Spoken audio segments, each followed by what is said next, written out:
My name is Lisa, and I'm here on behalf of the board of the Lake Oswego Sustainability Network. We're a nonprofit, volunteer-led group, and our purpose is to promote sustainable practices in our city. The Lake Oswego Sustainability Network is hosting a forum today to explore an opportunity for a clean energy district in the Foothills area. I'd like to note that we are a private group, not connected to the city, but we work very well with the city. The state of Oregon, the city of Lake Oswego, and our group, LOSN, we all have goals to reduce greenhouse gases, and we believe that this opportunity may provide a pathway that contributes to meeting that goal. I'd like to welcome all of you here, and I would also like to acknowledge the following elected officials and key community leaders. Thank you guys for attending. First of all, and I'm not sure who is actually here. These are the people who said they would be here. One is Mayor Joe Buck. Also, Councilor and Senator Booth, Councilor Trudy Corrigan, Councilor Alfie Ashton, Lynn Peterson, our city manager, Randy Arthur of the Foothills Advisory Commission. And also, I'd like to point out Kara Saylor, who's here from the Green Energy Institute, she's sitting in the back, who is works extensively with green energy and legal issues. And she's the one that gave us this idea. Rachel Burdick. What's that? Rachel Burdick. Rachel Burdick. Thank you so much for coming. And Mayor Buck is here too.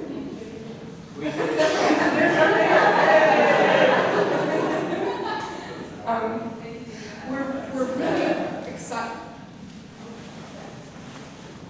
We're really excited that we have three experts here who can explain to us how a clean energy district might be made, and how it's connected to the larger state of Oregon picture. I'm going to introduce the three speakers in order, and then they'll get up to speak in order.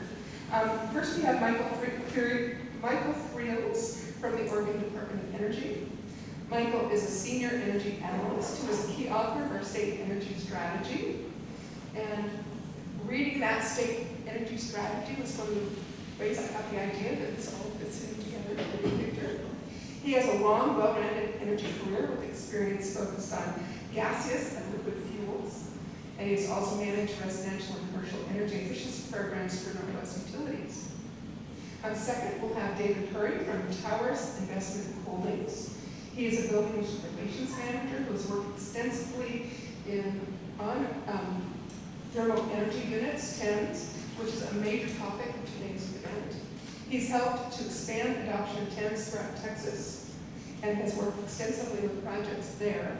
And he'll talk about how TENS works, some key issues of management, and how to figure out costs. And he is located right near us in Olympia, Washington. Third, we have Conrad Brown with PAE Consulting Engineers. He has long experience with LED buildings, energy efficiency, energy districts. He's an energy modeler, systems designer, and project manager. So with that, I'll sit down and turn it over to you, Michael. Just 1 second to figure out the keyboard of this.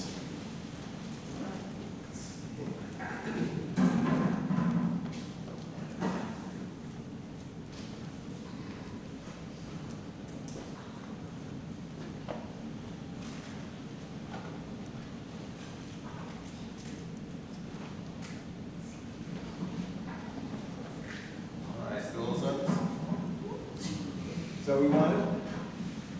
All right, can you hear me okay? Yeah. All right, excellent. So, as Lisa said, my name is Michael Friels. I'm a senior policy analyst with the Department of Energy for the state. I focus on fuel policy and energy policy across the board. I also want to point out that we have Ruchi Sudhir here, Associate Director of Strategic Engagement at ODO.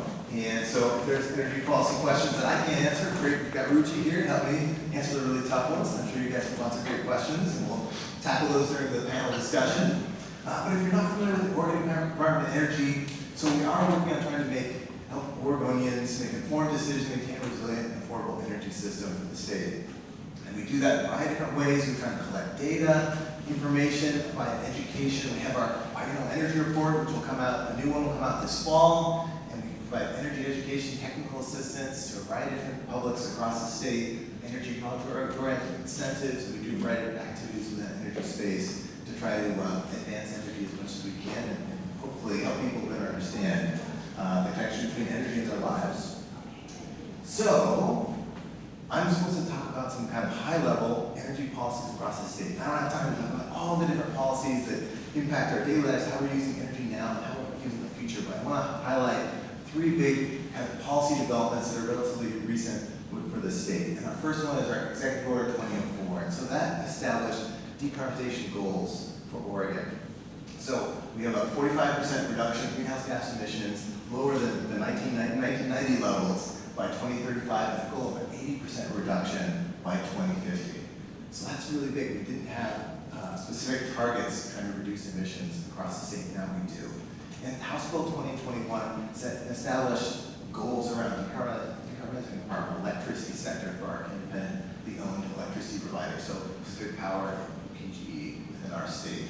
And then we have our climate protection program, which established a cap or a limit over time trying to decarbonize the fuels we use. And so that's transportation fuels like gasoline and diesel and jet fuel, as well as our fuels in terms of natural gas we use in our businesses and our homes. So we're not trying to eliminate them completely, we're just slowly weaning ourselves off and trying to drive the industries and fuel suppliers within those industries to gradually invest in energy efficiency and decarbonization measures and take a look at low carbon fuels and other alternatives that could be incorporated into the state.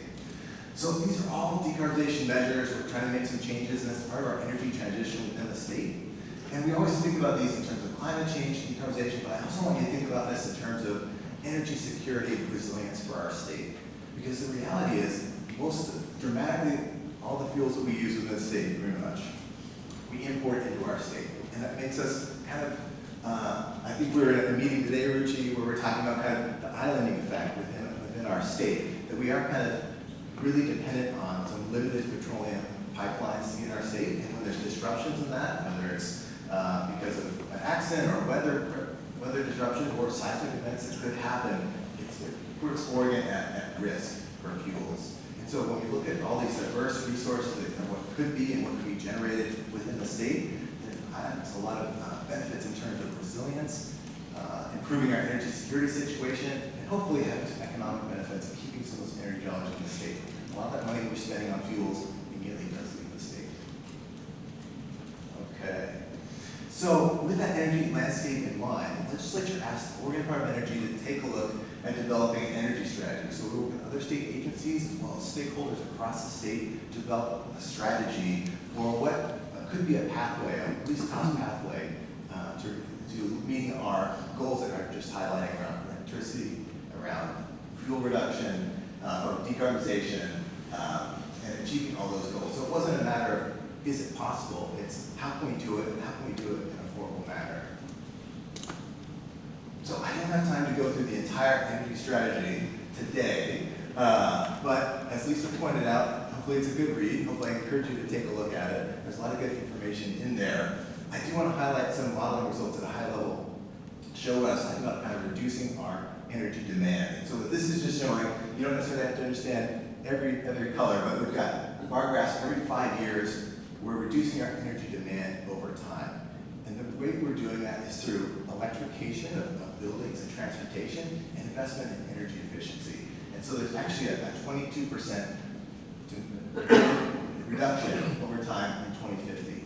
And when we're looking at cost affordability, we certainly recognize that energy is going to become more and more expensive, and our pathway to reducing costs and cost containment is going to be reducing our energy demand as much as we can, and our dependence on some of these fuels that are imported into the state. And so what does that mean for buildings? and we're certainly talking about a development foothill area. What does that look like for building energy use? We're trying to reduce, this is a visualization of showing energy use for the residential sector over time. We're trying to reduce the energy demand of residences. And so that can be through electrification, there's a lot of efficiency gains there. Further investment in energy efficiency, whether that's better windows, better insulation, making homes more efficient, but it also can be electrifying, and instead of using natural gas, using electricity, there's efficiency gains there. And within transportation, that can also mean using an electric vehicle, or even if you look to your two-car household, you have one internal combustion engine vehicle, one electric car, you can reduce your burden on fuels dramatically. So there are a lot of options there. And so trying to reduce our dependence on fuels is our best strategy for cost containment and long-term affordability and the demands on our communities within the state. So just look at those model results at a high level. There's a variety of model results across the board, but trying to achieve what we need to within 5 big policy pathways for the state. And we broke those up in 5 different categories, and these are all, they're not necessarily sequential, or one's not better than the other. We need to achieve them all together. And the first one is energy efficiency. So the cleanest, cheapest energy is energy you don't have to actually use. So using the resources we have as efficiently as possible. Clean electricity, so we need to build more resources within the state. We need the transmission, we need the infrastructure to support that, focusing on that. Electrification, as I mentioned before, electrifying a lot of our applications that can strategically be electrified affordably and cost effectively in industry and buildings and in transportation. And low carbon fuels, we recognize there's many different applications that still don't have a good electricity option for that work. A lot of high heat industrial applications, for example, or something like aviation fuel, using a low carbon fuel that just isn't an electric option currently available. And so how can we identify some low carbon fuels that could be incorporated and used? And then resilience, so maintaining the reliability and resilience of our existing system and improving upon it as much as we can by creating resources within the state. So thinking about all those big changes at a high level, we're working to decarbonize, we're working to improve the resilience of the state. All those policies, those high level 5 policy actions within that, we've got 17 policies within those big pathways. Within that, there's 42 actions the state needs to invest in. And we want to do a lot of different things, but right now we're talking about the foothills development. So what is the opportunity at a local level? What does it present? And so just looking at a high level, I'm sure we'll learn a lot more about the foothills facility. I certainly don't know a ton about it, but I heard there's a replacement of a wastewater treatment facility. Certainly, a lot of wastewater treatment facilities, they have biogas coming off, and that's collected, and many times it's flared off. Instead, could it be collected, could it be clean, used as a resource, used to either fuel vehicles, to make electricity for that plant? Could the heat from that wastewater be used part of a thermal energy network? Could that biogas be collected and used as this fuel storage and used to enhance that thermal energy network? A lot of opportunities there, as well as the development that we're considering for that foothills project. Can these buildings be built as efficiently as possible? What can we do to kind of future-proof these facilities to keep that cost containment, make sure it's affordable for people long-term when they're living there? And also on-site generation and storage. Solar and storage or some other opportunity that are part of the thermal energy network, is that a great efficient option for them so they can take advantage of it within their heating and cooling that building. And always very important in this, making facilities as resilient as possible. The more efficient buildings are, the more resilient they are, the more they're going to stand up during a disruption of power or a weather event or all these things that we know certainly happen in our lives. So how can we kind of future-proof these facilities if we're thinking about new development? We certainly have a beautiful facility here, and I think I was just told that there's solar panels on this facility, and I'm sure it's beautiful inside. I got to look on it just from the outside, and certainly want to go on the water slide. It's all very exciting. But it's a beautiful facility, and I'm sure a lot of these energy efficiency opportunities were incorporated and certainly considered. I hope you'll do the same within the Foothills project. So I know Dave Conrad will go into greater detail on kind of the opportunities within this project, but certainly I'd love to answer any questions you have about energy policy, where we're going at a state level, and Ruchi is available to answer questions as well. David, do you want to take over? I have a question. Oh,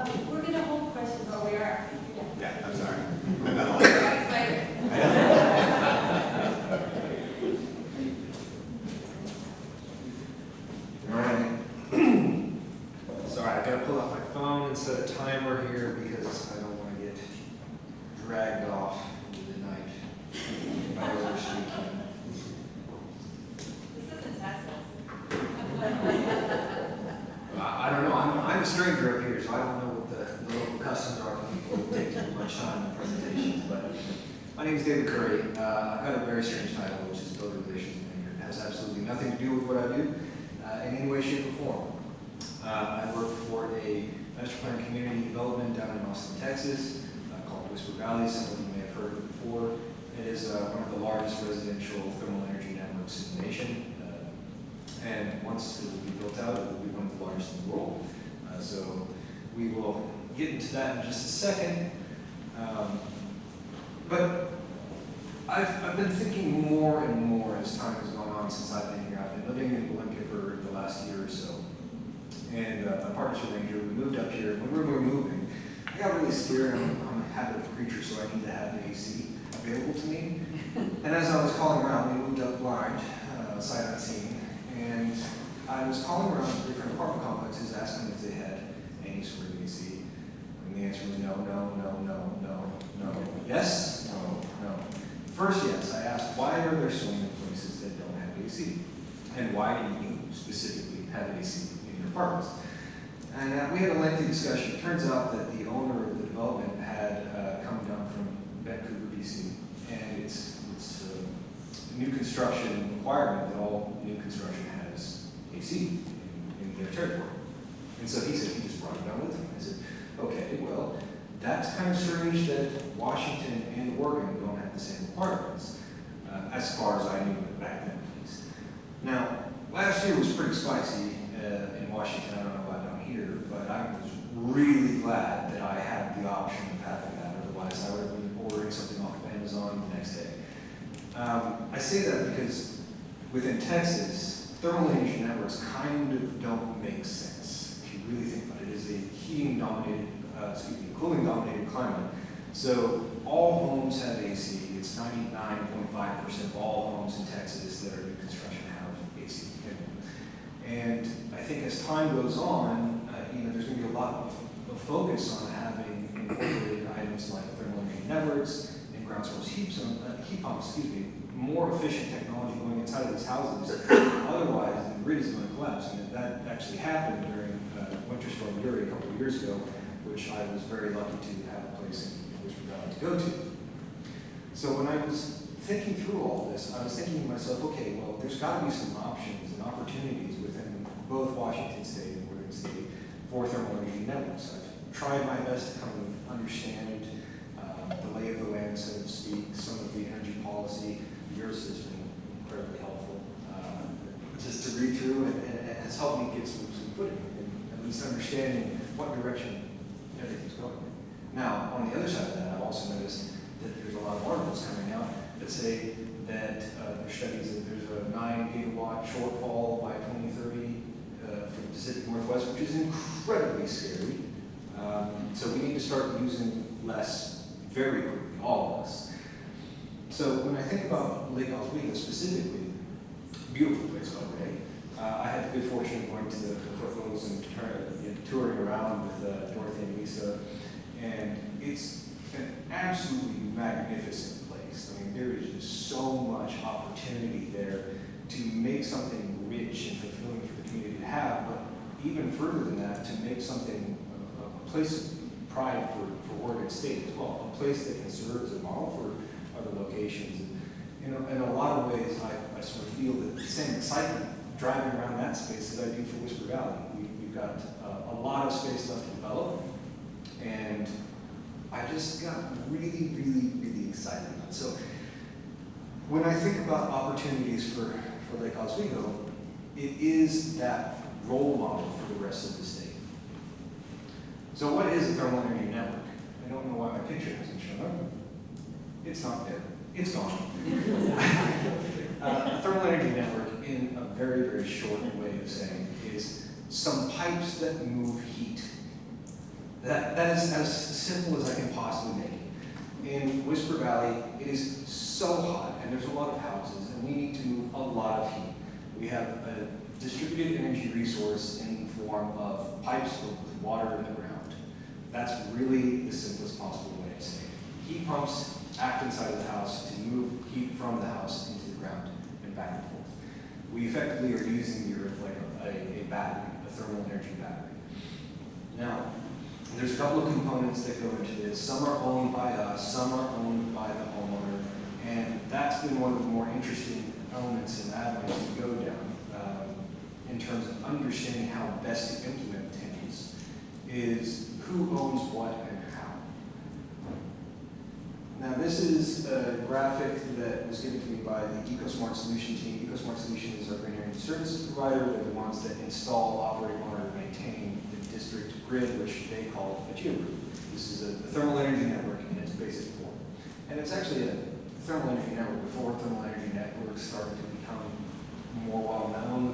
Built-in decarb, if anybody's familiar, has done a great job of expanding that terminology, giving people vocabulary. But effectively, we built this to look like how we want to see Whisper Valley in the long run. So the energy center is effectively the heart of the circulatory system, eyes, ears, lungs, brain as well. But that's our peaker plant. So it serves as the main pump for the entirety of the district grid, and everything within Whisper Valley is interconnected to that energy center. Now, in our case, we do it modularly, so we have multiple energy centers that serve multiple different districts, and that's something really important to understand as the visioning of the Foothills project starts to unfold, because you can understand it as being a modular process, not something that needs to be done all at once. In our case, we have this. Multifamily is not in Whisper Valley right now. Assisted living and hotels are not in Whisper Valley right now, but at a certain point, they will be. So TINs are becoming a lot more discussed, and I would love to see it. Texas, that's pretty much us. We've got Colorado. The Department of Energy for Colorado State has done an incredible job of helping transitions of natural gas and oil workforce labor transitioning over to geothermal. They've done a great job of helping new projects pop up. Minnesota as well. New York is largely Con Edison, that's utility owned, so that's an important distinction as well. Massachusetts has been Eversource, so that's an interesting story in its own right. I'm not going to get down into the weeds of that, but effectively that's a utility that was a gas company that turned its entire operation to geothermal and reconfigured its operations to TINs. I'm not going to go through all of these because there's a lot of them, and I have actually a separate deck I really wanted to send out in advance, which is my favorite one, which is all of the benefits that I've heard homeowners come and talk to me about from having a house that is included in TINs. Everything from the lack of an air compressor outside and the silence that they get to have hearing who's having a margarita party down the street. In the case of the Foothills project, I'm going to pick out a couple here. Resilience is a really big one. Being able to have an inherently protected infrastructure that provides demand reduction is unbelievably valuable. But if you think about the actual piping that we use, which is HDPE, at least in our case, that's going to outlive me, my children, my children's children by a wide berth. So being able to include something like this, technology, ground source heat pumps, they'll get better as time goes on, as there's more interest there, more money and research involved in that space. But the pipes are filled with water. They're going to be the same, and they don't necessarily need to change. The economic benefits, we had an outstanding challenge in front of us a couple of years ago, where we put in some legislation to benefit TINs in the long run. We'll touch on that in just a second. That's HB 4370. But the largest reason that we came to have a unanimously successful vote on that was actually because TINs directly support affordability long term. Not just from the sense of a utility bill coming in the mail, but it's actually the long-term affordability of hedging against future rising costs of energy, and being able to help protect at-risk families that maybe would be normally priced out due to gentrification or rising house prices. And then in terms of efficiency, the modular design of a TINs means that you can do a pod of 300 homes, a pod of multifamily product, and then across the street have a separate district that are functionally the exact same, and maybe even interconnect, but they don't have to right at the start. I point that out because now is the time to start talking about those types of things, because if you are capable of planning that far ahead and saying there's 1,000 living units in this location, how do we phase this out over time? You're able to effectively, cost effectively, build and design that entire thermal energy network to suit that space as time goes on. So I really want to hammer home by the end of this presentation that everybody understands that this is the moment, if you are interested in attendance, to start having somebody in that space involved in the discussion in planning. Now, who owns tenants? We have had discussions all over the nation from multiple different categories of assets, everything from multifamily, single family, hospitality. Who owns this and how does it get paid for, and what does the long-term management look like? And the answer really is it can be tailored to the actual specific project. In the case of Foothills, we don't really know, or at least I don't really know, is it going to be largely multifamily? Is it going to be largely commercial? I have no idea. But the reality is that EcoSmart Solution, our community service provider, has been effective in communicating the value of attendance to a potential partner and saying, do you want to own it and us manage it? Do you want us to own it and manage it? Do you just want to take it away from us right as soon as it's completed? Is there a time limit to that? In Whisper Valley, we have a system where EcoSmart owns their grid, they operate their grid, they charge the homeowners, and if, for whatever reason, EcoSmart was to disappear, that it would be conveyed over to the homeowners association in that local area.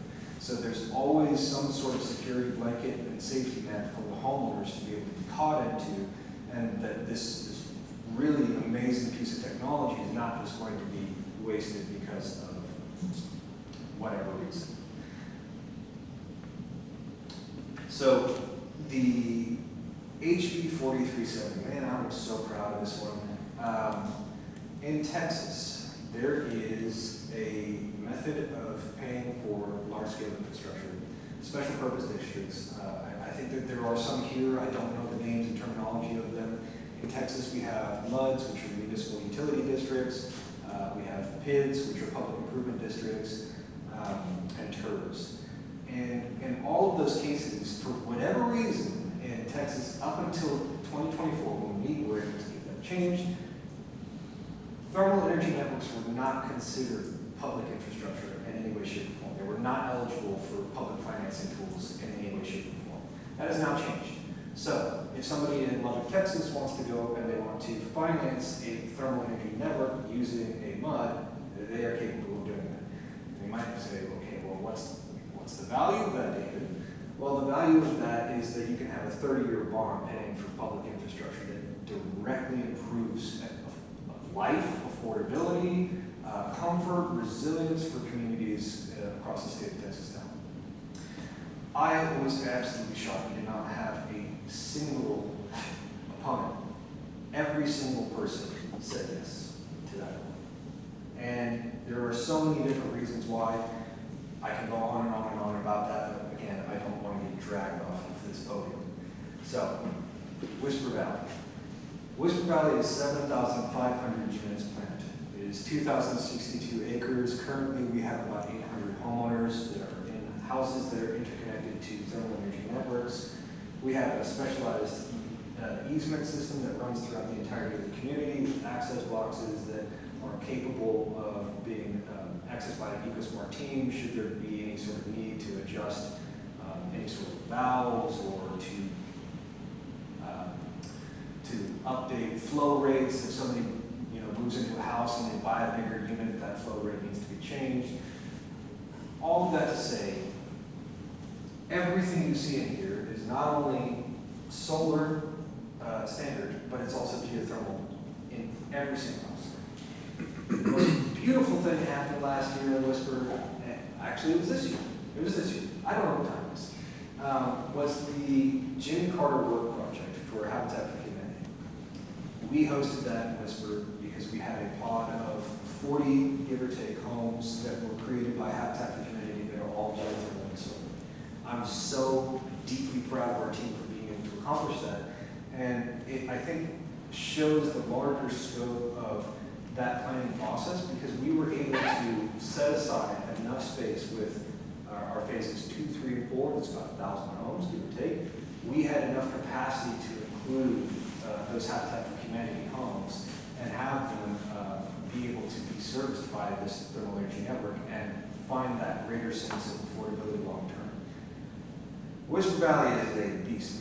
We have a long way to go, but it serves directly as a model for how a thermal energy network can integrate not only into a residential community, but also other spaces within the community too. We'll have 2 million acres, 2 million square feet of commercial space that will include hospitality and services and so forth. Final point for this one is we have a terminology that we use called zero energy capable. It's complete nonsense. It means nothing except for to us, it's internally a HERS rating of 25 or less. 0 HERS is 0 energy. So as you start to get lower and lower, the efficiency goes up higher and higher. It's like a reverse miles per gallon for your car, effectively.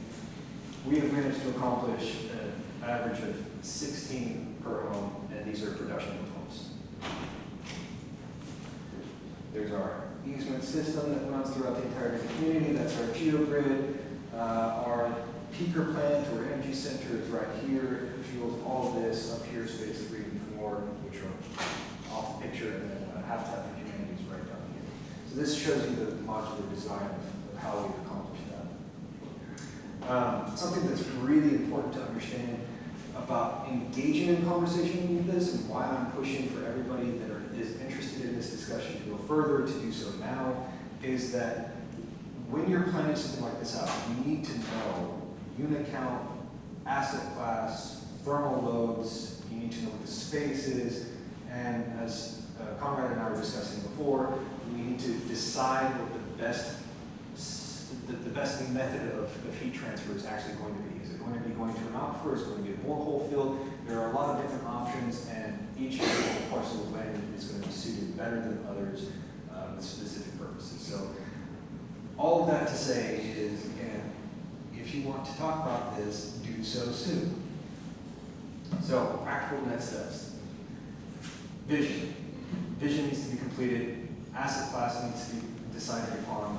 Ownership and governance models between who's going to own what and how are special purpose districts that can be applied to help pay and finance for thermal energy networks. And then probably the most important of them all in my experience has been finding a good partner that understands the value of the tenants. If you don't have a good partner and you've got competing ideas about how this is going to be accomplished, it's not going to work. It's going to be a mess. And having a partner that understands fundamentally how ground source heat pumps are installed at scale, how they're integrated into the design, how they're hooked up, is going to make life a lot easier for everybody.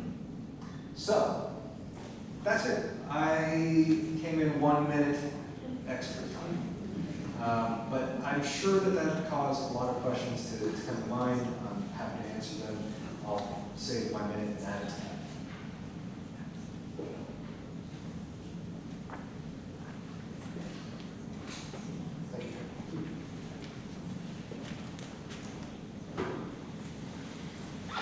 My name is Conrad Brown. I'm the senior principals at BA and mechanical engineer, and we've been designing these systems in various forms for probably over 30 years now.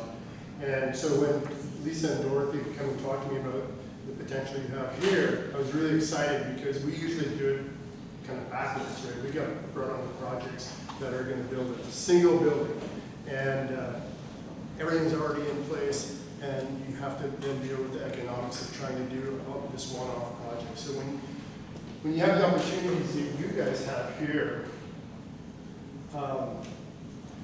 the biggest opportunity you have is this greenfield development and the planning part of the process. Instead of coming in after the fact and trying to shoehorn these systems in, you get the opportunity now to think about it. If we really want to do this on a big scale, let's start planning for it now. Because it's most economical to put it in now.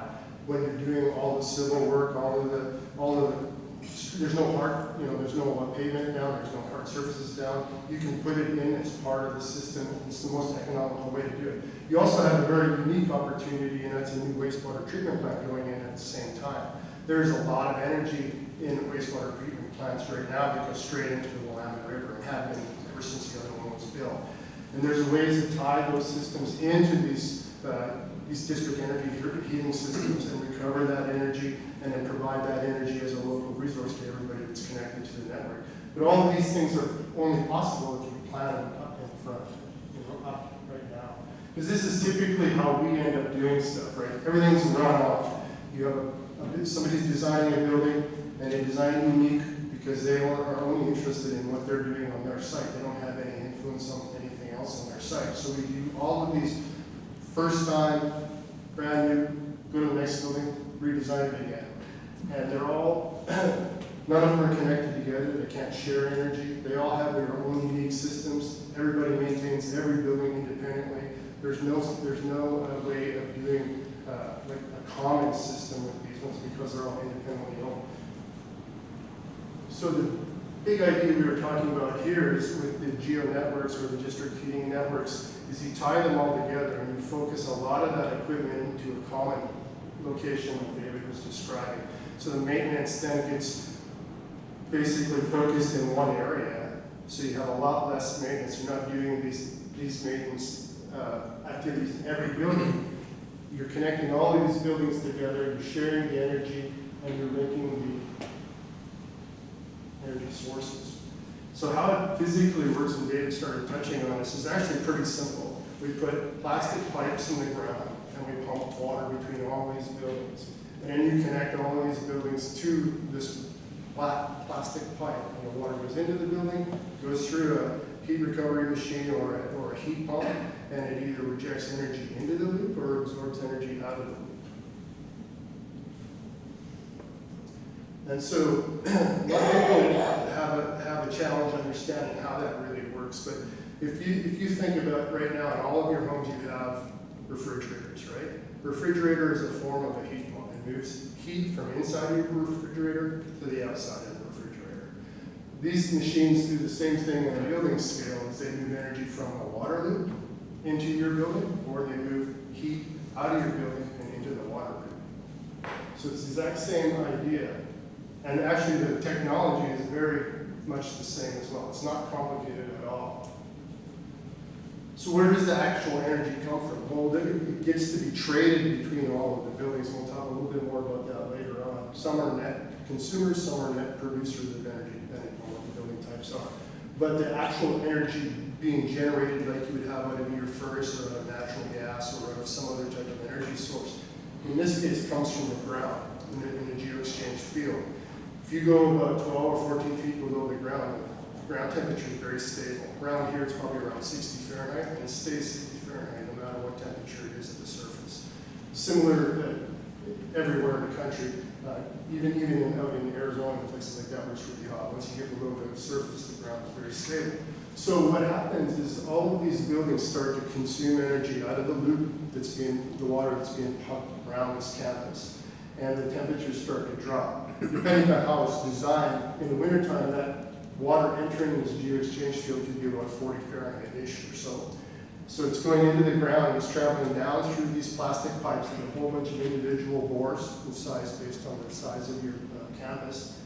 And as it travels down to the bottom, they're usually about 300 or 400 feet deep. As it travels down to the bottom of that U-loop, it starts to lose energy or gain energy in the case of heating. And by the time it gets all the way back to the surface, that water is the same temperature of the ground, so say 60 Fahrenheit. Then it travels back out in the loop again, and your buildings absorb the energy back out of it. So that's the actual energy source here. Works the opposite in cooling.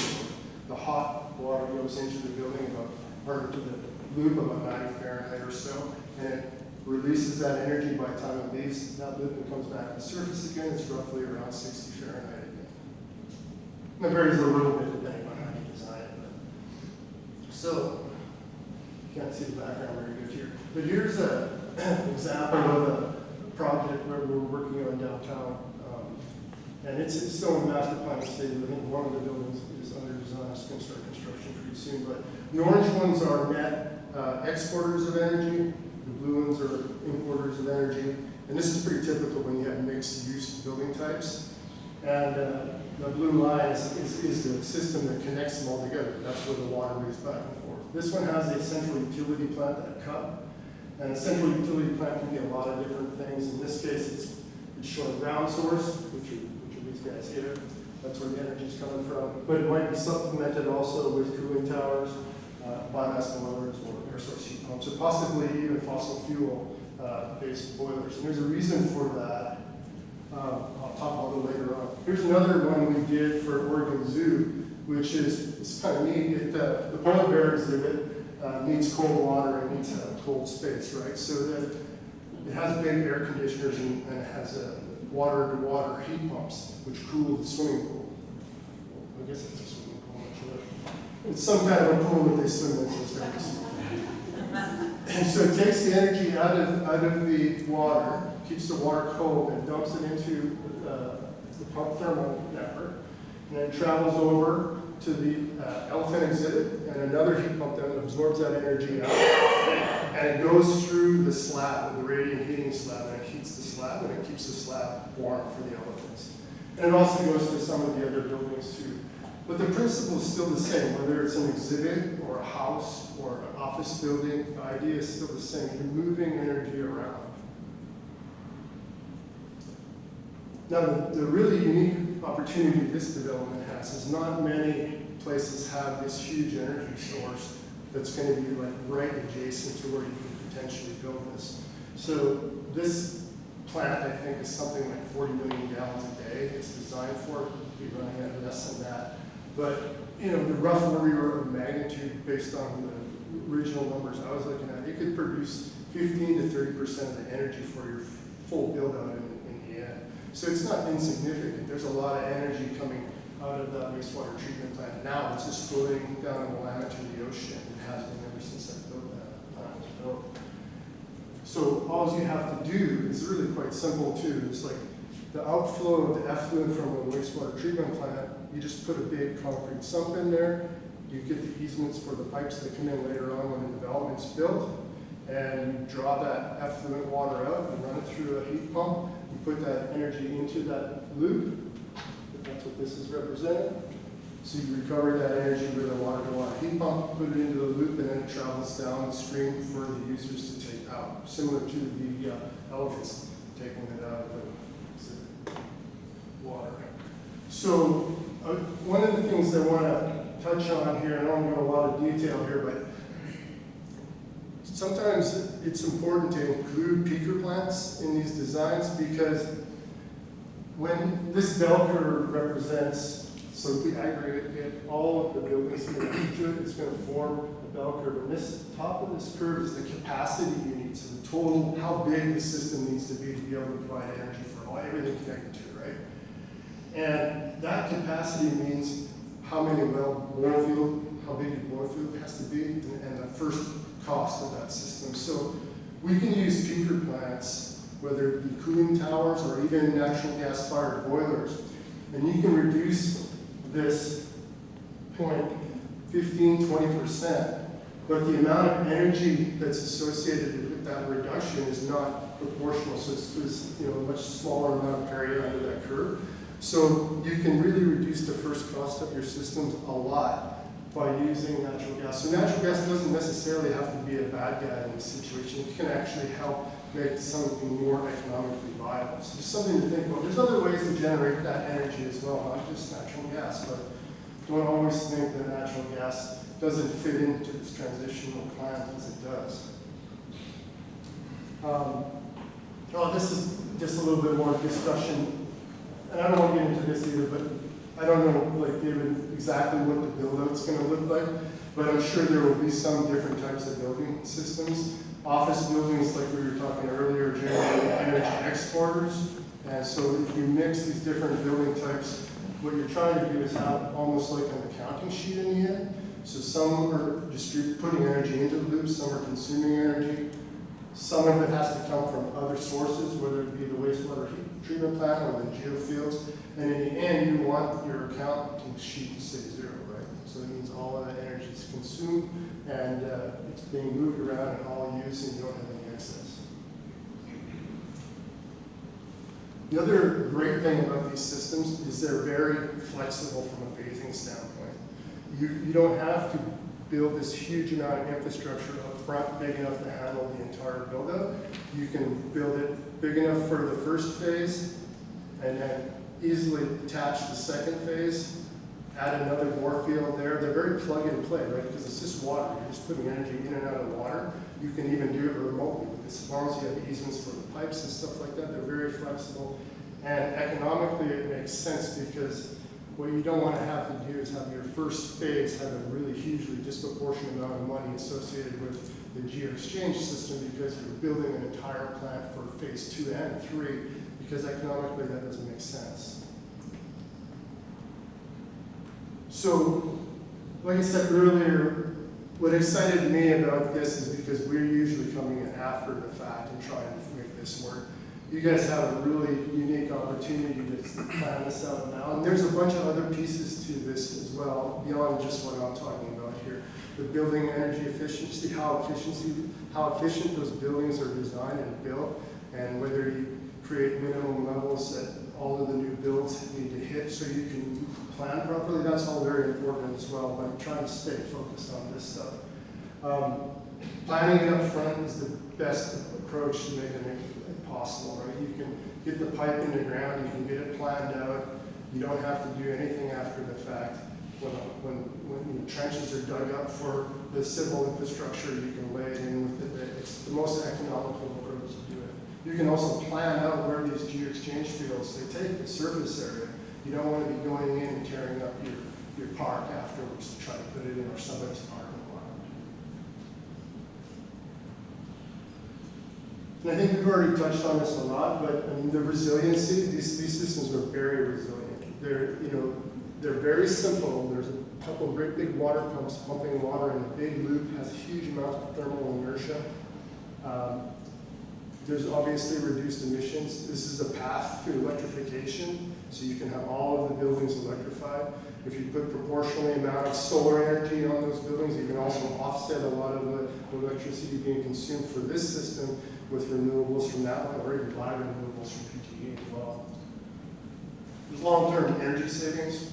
With all of the systems, water-to-water heat pumps and water-to-air heat pumps and geo-exchange systems, those all married together are the most energy-efficient way to heat and cool buildings there is. Air source heat pumps are getting better, but from this standpoint, water source are always best. And scalable, we talked about that already. They're very stable. Yeah, so this is just kind of a summary of what I've been talking about. It's just a practical way to deliver most of the benefits from electrification and keeping it cost effective. It's really about the planning now. It's the most benefit you're going to get is planning it early, and I guess we'll do questions later. But so that's it for me. Thank you.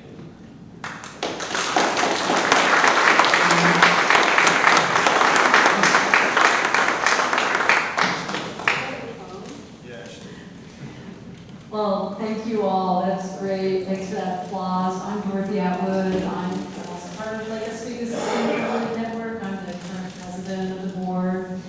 And so what have we learned here today? We learned that clean energy district would reduce emissions and is in alignment with what our city goals and our state goals are. We've learned that thermal energy networks aren't rocket science, that they're pretty simple. District energy itself has been around for ages, and thermal energy networks are more and more popular. We've learned that this ground source geothermal is a great stable source. They're technically feasible, they're likely technically feasible in the Foothills District, and they're more than one business model that can make it successful. It's not just one thing that, oh, that's not gonna work, I guess it won't work here. There's flexibility in that business model piece as well. And a clean energy district can be phased. We don't have to figure out everything all at once. We can figure out one thing and then plug and play. We can take advantage of. I know some people think that the disadvantage of the Foothills District is our wastewater treatment plant, but we've learned that it's a great asset. That's going to be a really wonderful thing to have, and that we can use different sources of energy along with the TENS and the wastewater treatment plant, solar, plug and play. So what are the next steps? Well, here in Lake Oswego, we need to figure out, is it technically feasible? There's, you can do some assessments to figure out, we think that it is, we know that we've got Columbia River salt, everything we know, it makes it likely, but you do need to test it to actually test that feasibility. So that's something that takes some resources to do. And then we want to continue to evaluate the potential economic and legal challenges that we might have with that. You know, there are some people that say, oh, well, you know, like, can we get some enabling legislation like Texas that will make it even easier to implement here? You don't need it, we have it. And we have it. Yay, so that's good. Thank you, Kara. And then we want to continue joint planning and collaboration with the city. We've enjoyed this partnership and jointly learning as a community about what these possibilities will be. I mean, we see every day in the news why it's important to be thinking creatively about energy sources and more. And so this is a great time to keep our eyes open, start the planning. We're starting early. We've heard that that's a great thing, so let's just keep on thinking about that. So, with no more ado, it's now time for questions. Questions? Allie. Oh, what I'd like you to do is to say who you are and then say what your question is, and if people can't hear it, I'm going to pass the mic to you. You guys can repeat the question. So, yeah. Hi, my name is Ali Afghan. I'm one of the city councilors. I have 2 questions for every presenter. You can decide if I can ask them and when I can ask them. Well, why don't you ask what you're most dying to hear the answer to right now? I'll start with Michael then. Okay. Michael, everyone supports cleaner energy, no question. Everyone wants to make a difference. But when it comes to the economics of it, each person looks at their own individual finances and they vote based on that. So I know it was amazing to see what state of Oregon has done and is doing. When you put it all on one page, that's a lot, which I appreciate. My question is, are there any programs within state that incentivize the cities to do what the mission is? That's a really good question. Did everybody hear the question? You kind of repeat the question. Okay, so the question is there financial support for local jurisdictions to invest in TENS projects, or other energy efficiency projects, or clean energy development projects? Would you incorporate all those together? Right? So what is the funding mechanism? So at this point, there isn't really a strong financial level of support for local jurisdictions to do that. That's certainly something we'd love to be able to offer. Very, very constrained state level to offer funding for that. I don't know, Richie, can you think of any? Just the CREP program, Oh. but they only have one more round of funding, and the program still has statutory authority, but does not have a new inflection of funding expected in 2027. So if the state was able to, I don't know what verb to use, fix the revenue situation, then there might be some future installments. But the program itself has been highly successful. It's basically any city, county, or tribe, or public district. We do have public districts. Oregon is eligible. And it's planning grants and construction grants. Great. And they have to be renewable, and they get like bonus points because it's a competitive selection process if there's resilience. Only the city of Portland is not eligible for it, otherwise everyone else is. Okay, thanks. So we're eligible. Good. And if I could just fill out that, just one other piece, that's kind of the work we're trying to do with the energy strategies, is kind of demonstrate that value. And hopefully we can make that argument when if funding does become available, that it does really make sense to invest in these projects for local jurisdictions. We did, I showed you that graph, kind of fuel demand going down over time through efficiency, electrification, and all this, and low carbon fuels, all these different things we invest in. When we looked at specifically efficiency and electrification, if we delay our investment in that, over net present value over up to 2050, if we delay that by 5 years and we started in 2030 instead of 2025, there's an increased economy-wide cost of $17 million to the state. The longer we wait to invest in these things, the more it's going to cost us over time. Energy is not going to get cheaper over time. So the sooner we can invest in thermal energy networks, efficiency in buildings, the greater value we'll get, and it'll be more affordable for the state overall. Thank you. We'll keep circling back to you, Ally. Other questions? Yes. Question for Conrad. You'd mentioned, And you are? oh, sorry, Scott Shoemaker with Apex Engineering.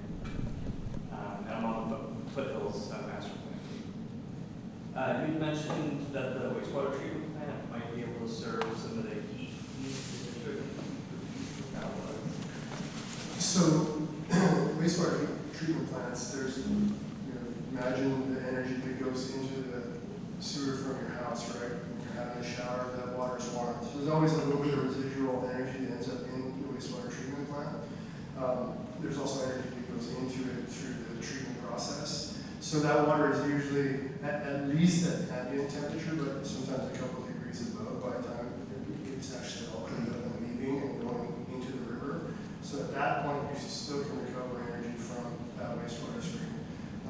Even water that is at like 50 Fahrenheit, we can still drop the temperature of that water just to almost above freezing, to about 37 degrees, and recover that energy out of it. So there's always that energy to be recovered from the water streams. And in this case, it's all in one spot and easy to get a hold of. That's why it's important to have resources like that.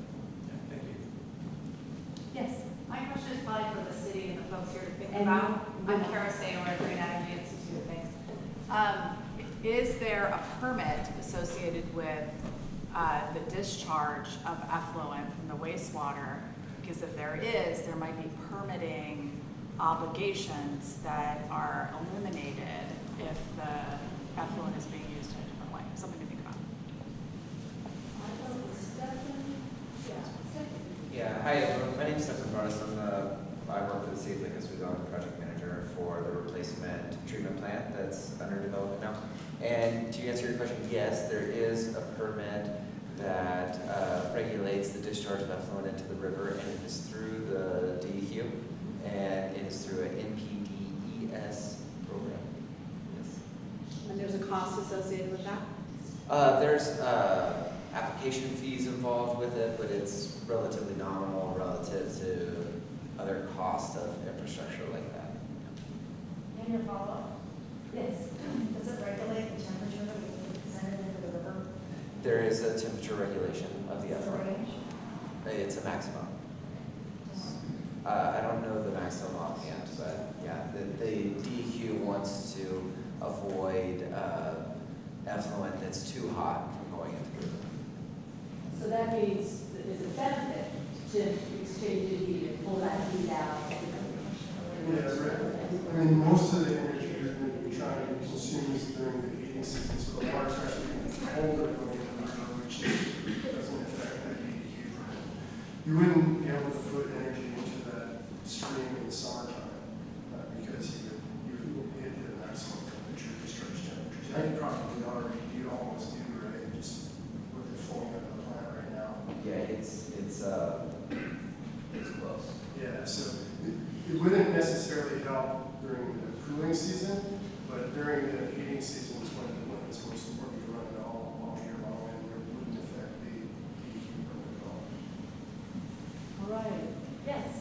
I'm Melanie Cloud. I'm a retired physician been a fan of PEMS for a number of years.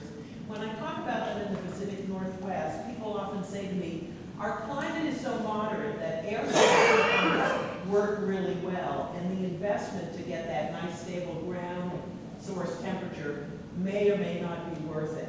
As far as I know, there aren't a lot of pilot PEMS in the Northwest. I know that Northwest Natural is required by Washington legislation, and they're looking for a site, or maybe they found one in Vancouver now. But what information do we have about using ground source heat pumps in the Northwest that makes us think that it's going to be worth the economics in terms of an advantage over air source heat pumps in our very moderate climate? A lot more moderate here than Texas, which is hot all the time, or the New England or Minnesota, which are cold all the time. So I don't know if you want to take that. I'll start. I mean, so there's two things there. Air source heat pumps are getting fairly efficient now with advancements in compressor technology and so forth. But what they don't have is the ability to exchange energy from a community standpoint. Sure. And that's the big difference. And that's where geo-exchange networks, and there actually are a lot of geo-exchange networks in the Pacific Northwest. We put in one in 2003 at Pacific Lutheran University. It's still running now. It runs the Morgan Center as well as the greenhouses. There's one. There's many different ones. Could you speak up a little bit? I said there's a number of geo-exchange systems in place right now. PSU Engineering Building is a geo-exchange sheeted building. There's the Vancouver Paper Building in Vancouver, Washington is a geo-exchange sheeted building. There's a number of them around. People just don't know about them. I don't know if you said that was perfect. Yeah, you have the first question. Yeah, please. That's okay. I think this question might be for either of you. And you are? I'm sorry, my name is Robinson, Redevelopment and Economic Development Manager for the city of Lake Oswego. So I recently came from the city of Beaverton. They have a central plant in one of their districts that is multi-building already, and they've had issues. And so please correct me if this isn't a thermal specific plant. I'm not actually sure on the technology, but I know that on the redevelopment side we've had the issue where it's just too expensive for the property owners when they're developing new buildings to join it until we get to a specific capacity. And Beaverton hasn't been able to do that. Therefore, we've had property owners decide to opt out, and the only way we could get the buildings built was to opt out. And at the same time, we have found that the heating bills/cooling bills are higher than the neighbors who are not using them. And so I'm hoping that it's an old system and not related to this, but I was wondering if you have any information about how that might compare here, and if that would be an issue, especially in the beginning days when we first get the first buildings on site. Would they be taking a brunt of the cost until we have a full system? So the system you're talking about is a different kind of system. It's the type of systems that they used to use on university campuses that are chilled water and hot water distribution systems, and those are very expensive. They're like 5 or 6 times more expensive than distribution piping. So and then they have a large chillers or either cooling chillers or cooling towers and water cooling chillers, and then large boiler plants, steam plants making hot water and pumping it around campuses. These geo-exchange systems, while the bores themselves are expensive, the actual pipe, the distribution pipe is just flat plastic pipe that's thermally fused together. There's no insulation and there's nothing. So it's like a fraction of what that type of piping system costs. So I don't know which one you're talking about, but I assume it's some type of a chilled water system or a hot water system. They used to have one in downtown Portland too that didn't pan out as well. And that's usually the reason is you're buying chilled water from a central chilled water plant or a central boiler plant that has a really expensive distribution system, and they can't make that chilled water any more efficient than you can make it on your own site. That's why those systems don't pan out. That's why they use them on university campuses from a maintenance standpoint mostly, not from an economic standpoint. Allie, your turn again. Great. I have my question for the second speaker. The Whisper Valley system, who owns that? Good question. So the question is? The question is, who owns the system, Mr. Pratt? So, EcoSmart, which is the green energy services provider, works with Taurus Investment Holdings, which is my company. Taurus Investment Holdings is the developer, comes up with a master plan for the actual development itself, builds roads, sewers, telecoms, and everything. During the early stages of the actual physical development of a phase, EcoSmart will come in, punch every single borehole one after the other, which reduces cost by doing everything in scale. One after the other, they'll basically have pigtails coming out of the ground on each individual site, and it will be left there until the actual development starts to come into play. So a builder will come in, purchase a lot, and prepare it for a homeowner, eventual homeowner. They will interconnect with the geogrid at that point in time by fusing the pipes, and off they go off the races. The actual geogrid itself, so I said there's a bore per lot, punched all the way through. All of those are horizontally connected by about 5 or 6 feet deep. That is in a specialized easement that we as the developer say, yes, EcoSmart, this is your easement, just like you would have for telecoms. And everything within that is managed by EcoSmart. EcoSmart owns the pipes, owns the grid, and everything in between. The complication there for us is the lot grid. So the connection of what's going inside of the house to the heat pump and the heat pump itself. In certain models, if we wanted to, we could own those heat pumps and lease them to the homeowner, but we chose originally not to do that because we were able to pass through the federal ITC to the homeowner. So when the homeowners were moving in, they were getting an ITC for both the solar and the geothermal, which offset their immediate cost of living, basically just like that, $5,000 as an example. Arbitrary number.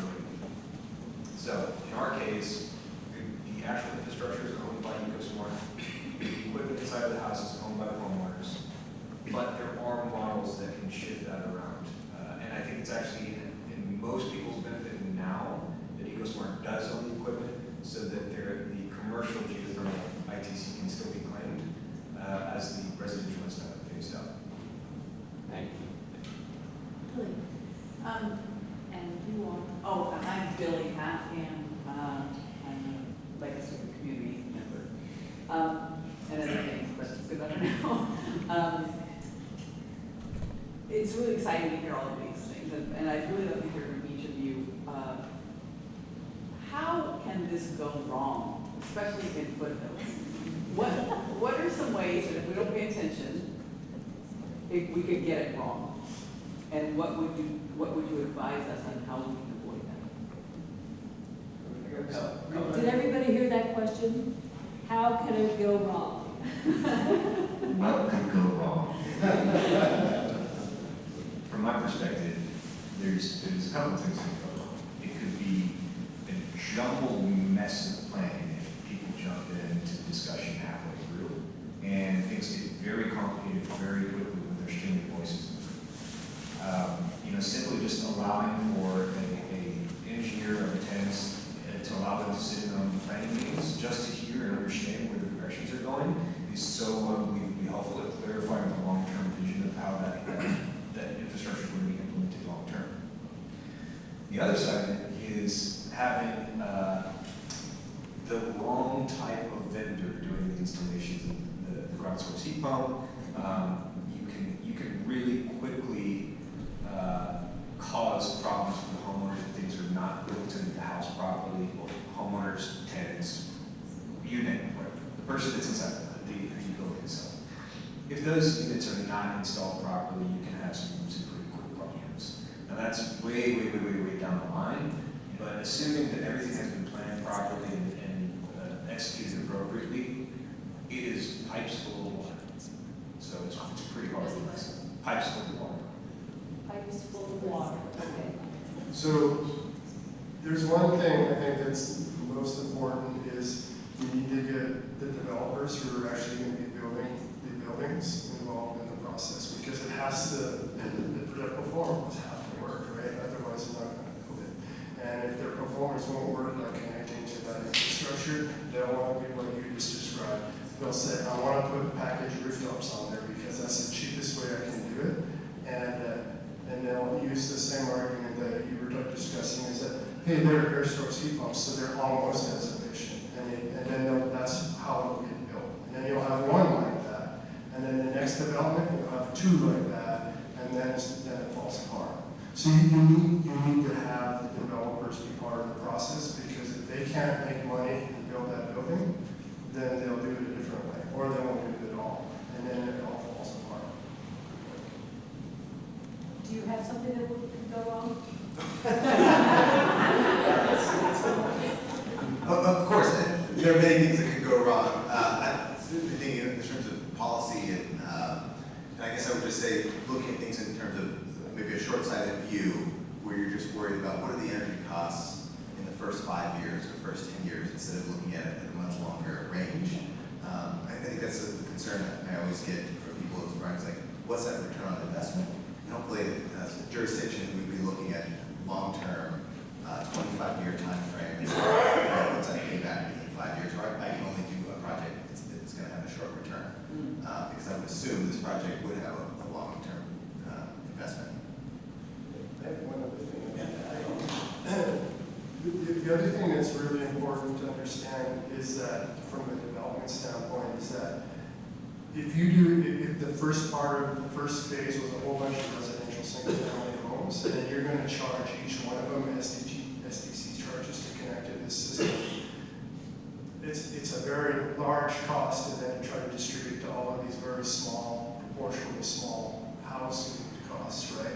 So you really need to understand how you're going to phase your development and try to have like some more multifamily and bigger developments that are starting, so they're proportionally can afford in their pro forma to actually pay for the costs connecting to that system.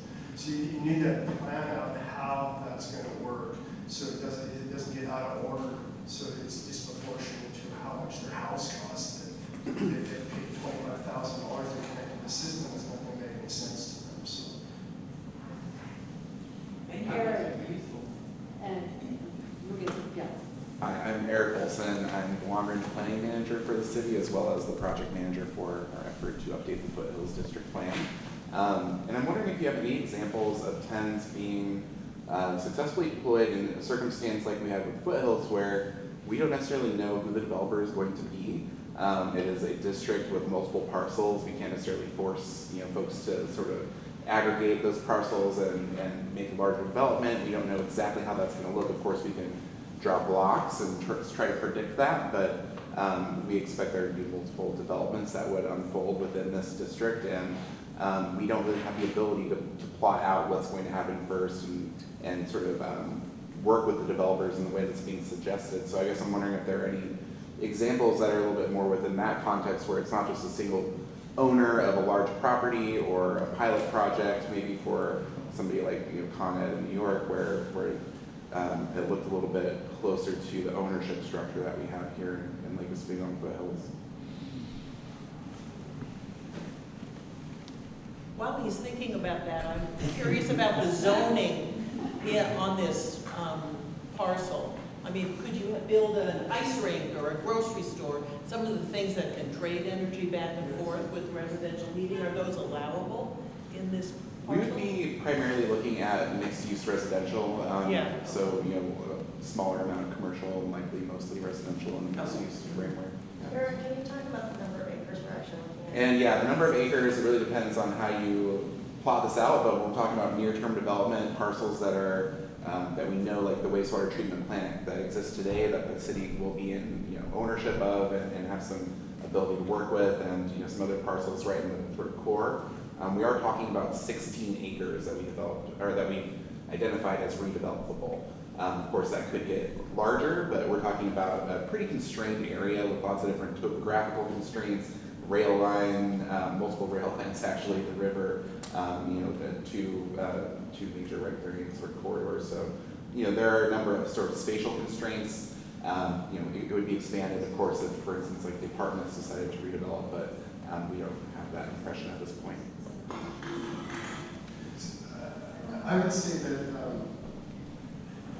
the way you get those other folks to participate in the network is you could make them a value proposition, right?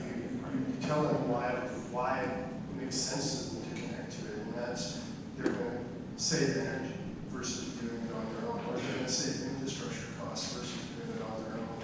So that's why that planning up front, when I was talking about planning, and maybe you do need other things like a hockey rink that continually rejects energy into your loop and becomes an amenity. You know, I mean, in Denmark, the entire country is part of a district energy system, and they've been doing it since the 30s. And they purposely plan their communities this way. That accounting example was a real thing. They purposely plan what they need, and then they go out and recruit those types of companies or those types of energy consumers or users to come be part of those communities. Give them tax, special tax exemptions and so forth, and move them to these areas. And they purposely build their communities so they all work together. So it takes that master planning part of it is really important, and it has to be more than just how you can fit everybody on 17 acres. You have to think about it a little differently. Well, the other thing David, maybe you can speak to the retrofit piece, because we have some existing condos and apartments, and as we were driving by, how old are these? And would they want to connect or reconnect something? So maybe you could speak a little bit to that. Yeah. Or say whatever you were going to say first. I forgot what I was going to say. No, I think reconfiguring how you imagine development to occur with tenants in mind. Again, part of the reason why I keep punching the bag of it can be modular, it can be done in phases, is that while you, in best practice, can say, yes, we're going to plan for 1,000 homes, and we're going to do this size of energy center, and we're going to account for X, Y, and Z type of asset class. It's not necessarily what you have to do.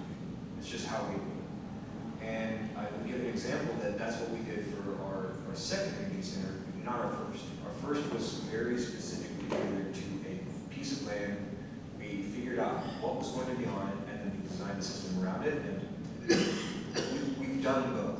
If there is a full contiguous mass of structures that can be incorporated into a larger tent, great. But that's not necessarily, it doesn't have to be. So I think the more important thing is figuring out ways of incentivizing, find your levers, incentivize partners that are willing to incorporate this type of infrastructure into their building plan. If it's faster entitlement, if it's incentives for e-pump adoption, whatever it might be, I'm not going to suggest what you can and can't do as a city, but figure out what those are and approach partners with that proposition in mind. That's something that we have found to be very valuable for us in our discussion services. In terms of the retrofit, to be clear, I was talking about retrofitting, not geothermal. Oh, okay. So that is a wild beast to Okay. take. Then maybe we'll save that for Now- another one, because there's a lot of other. Yeah, it can be done, it is expensive, it's complicated, it's messy. Okay. So, You in the back have had your hand up, and you must be getting a little tired. I just had to switch off, but that's fine. And you are? Yeah, my name is David Heslin. I'm the executive director at the nonprofit Earth Advantage, Oregon nonprofit that does green building work. And on the things that could go wrong, and I used to be a builder, so I know all kinds of things could go wrong. But here, what was brought up about if it's optional, to join the loop or not, I think that's probably the biggest thing that can go wrong, because then you have opened up choice. And choice actually sounds like a great thing, but gets into the trouble of everybody will start messaging what choice actually means, and then it oftentimes works out that you want something like this, and the need for choice makes it not even happen once you start building it, but it never gets off the pro forma analysis sheet if you allow that to come into play. So the biggest selection in my mind here is to choose that you're not going to allow fuel choice. And then the technology would all fall into place, and you have plenty of examples of how it could work, but it's probably the toughest element of the whole thing. But if you don't do it, it's gonna be You're tough. choosing to build climate friendly, and that includes no method. There is. Did everyone hear what Kara said? Oh, you're choosing to build climate friendly, right? Like, that's all the things that you want from your community, and one of the main things is no new methane. Yeah, so eliminating choice and making sure that you're choosing as a community climate friendly and individuals can't opt out of that. Remove the location of the choice. Yeah. So this, that's the planning phase, rather than the choice being at every last decision of every last appliance. In our development, as a master developer, we have optionality for a phase. If a builder comes in and doesn't want it, they can choose to build a phase without it. If it's there, it's not an option for the homeowners. There are rules written into the deed restrictions right from the start before a homeowner even looks at that lot. And if they disagree with that, then it's not the right place for them. That's okay. The builders that work with us understand that, and they will sell their homes. It will be fine. But yes, choice, bad. Or choice, I don't have to live in Foothills and have an amazing thermal energy network. I'll live somewhere else. Jason, did you have a question? Or did Travis? Yeah, I had one. Just structure development with communities. Having sort of done a lot of plans with this before, like we keep running into a lot of issues related to like permitting.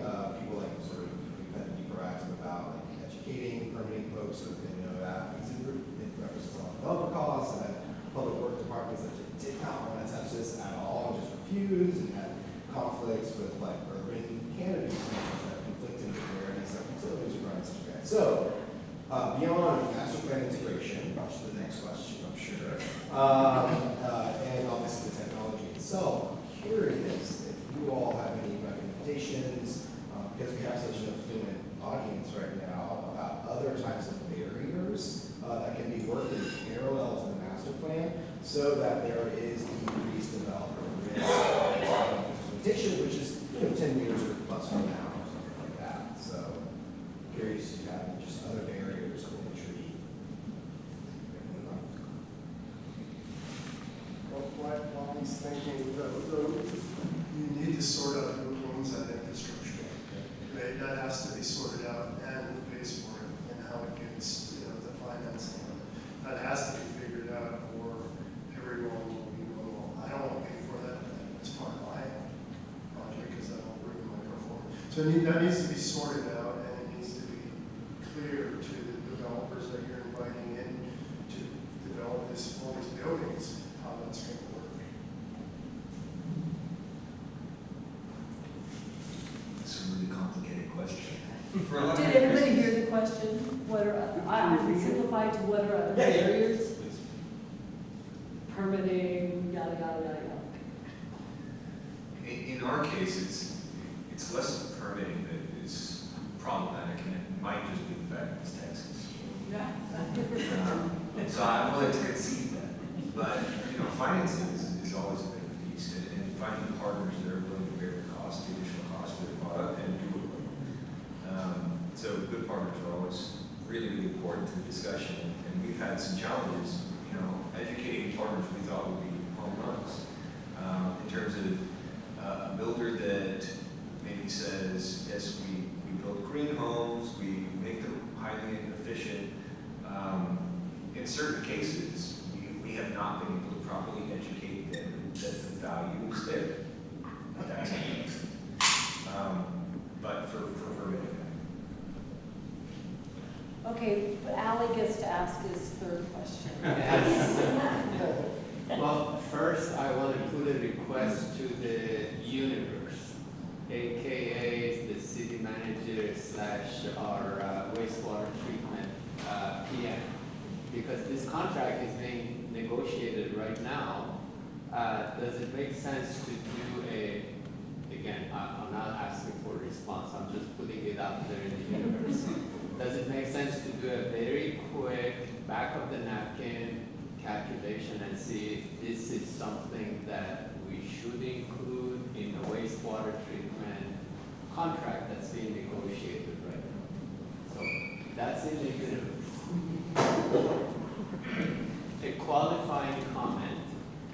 My last project in the United States was put in a ozone more friendly refrigerant system with underground piping. Many miles of underground piping, over $587 million in South San Francisco. So I'm very familiar with all the things that could go wrong and all the things you guys are talking about. I'm for it. I'm all in. As a city councilor, I will try to figure out how we can take this green energy forward. You may not have the answers right now, but I want to make sure we look at things as an ecosystem.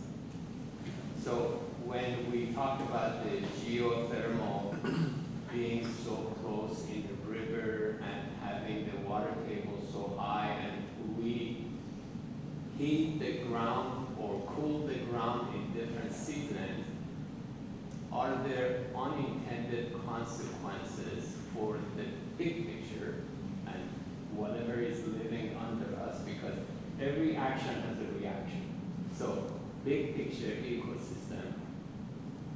And also when we talk about the wastewater treatment, when we have 50 years or maybe longer than that, we've been putting this water into the river during the summer and winter.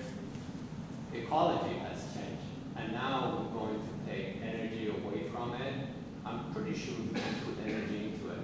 Energy away from it. Now winter time, what happens to that ecosystem? And again, the reason I'm asking this question is because I had to do these studies for air-to-air heat exchangers, and now we're talking about water, river, ground temperature, and those kind of things. So if you don't have the answer for that, that's okay.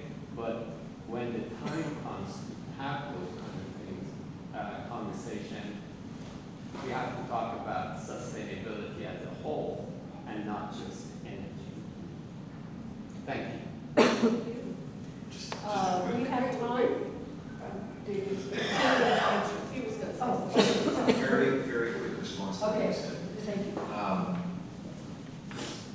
So EcoSmart is a project. I have previously been told by EcoSmart. I've jumped back and forth several times. It's been fun.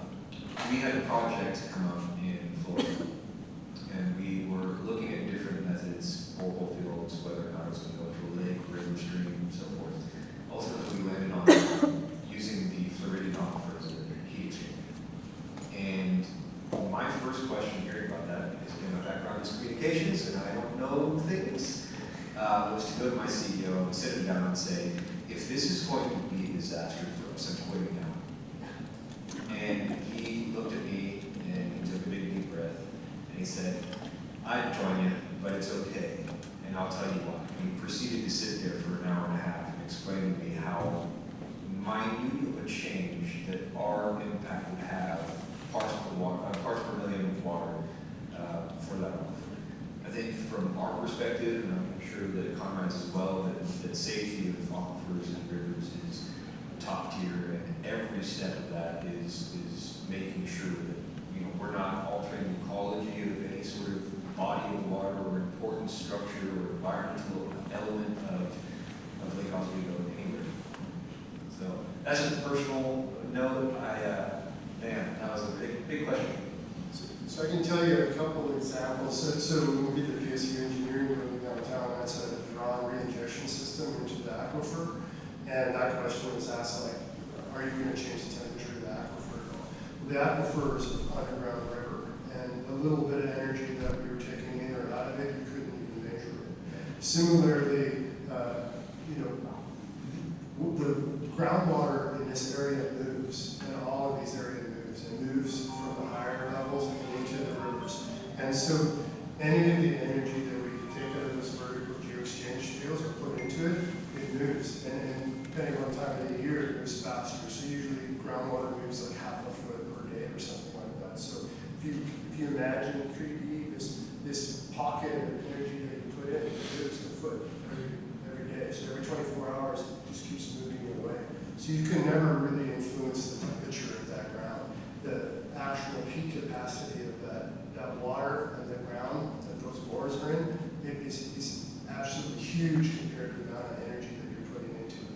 So if you just go down and do the math for 300 feet, 15-foot diameter column of earth or asphalt rock, and show how much energy one wharf puts into that, it's not even you can't calculate it, it's tiny. Okay, we're just about time, but Jason, did you have a quick question or? Sure, I'll do a quick question. And this will be our last question, but we will have some interaction time too. Perfect. I'm Jason Graff with First 40 Feet, and we're developing a master plan with our partner, Apex, who's here. I mean, my question is, we're talking about a jurisdiction, you own the land, you've done the performance, you know what your revenue generation is going to be, and you found a willing partner. How do cities navigate that challenge where they only own a portion of the land or don't own it at all? So we can establish policy to try and require future development to do it. But I think the harder part is how do we find a partner who's willing to take the risk that the jurisdiction's taking to create policy on it, but actually how do they bring it eco-smart to the table when there's a lot of ambiguity in terms of outline? That is a fascinating question. I'm sorry. Drop the mic and take off. This is the first time that I think you and I should have an additional conversation. There's That's beer over there. an easy question. And I think it's a very complicated one that requires a good partnership to come to an answer.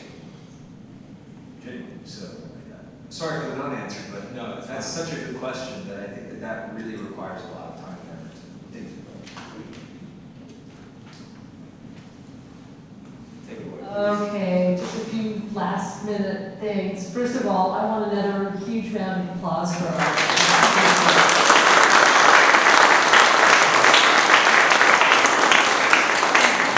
Thank you very much for being here.